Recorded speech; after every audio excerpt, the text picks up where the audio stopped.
All right, rifle reloads. No live ammunition in the training area, 2 empty mags.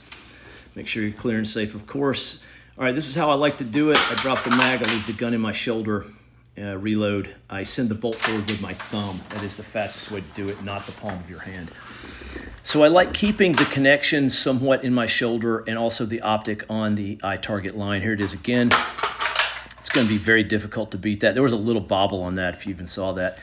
Okay, a couple of the offensive things that I see that are way slower. Probably the most common with a rifle is to tuck it in some capacity. I don't really find that necessary, but here's what it looks like. People will drop the mag the right way, let gravity help them. And then what happens is they tuck the gun, they disconnect from their shoulder completely, and the optic is moved off the eye target line in a big way, and it's very hard to get that back at speed. The most offensive thing I see is people take the mag out with their hand. So look at this. Take the mag out, they tuck the gun. So really, really slow, not needed.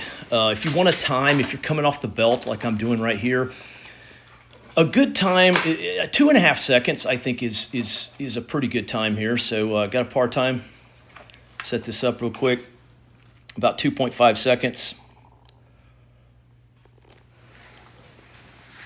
All right, and remember, our goal here is to keep the buttstock somewhat connected and the optics somewhat on the eye target line. So look at it.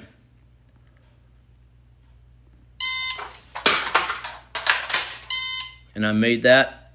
I know you guys can't hear the beep. Here it is again. And that's off a chest rig. Okay, so what's different about the chest rig?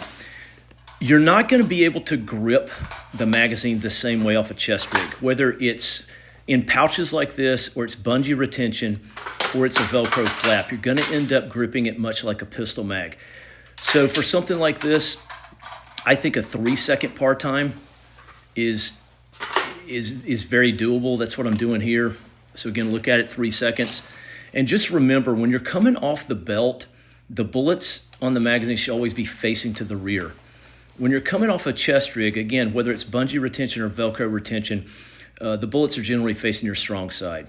You just don't have as good a purchase on the mag. You saw me bobble it right there. That happens, but those are all in 3 seconds. So again, manipulations should be trained dry fire, not on the range. That's a good way to steal time back from the event. Look at this one more time off the chest rig. Drop the mag, leave the gun connected, and again, thumb sending the bolt forward.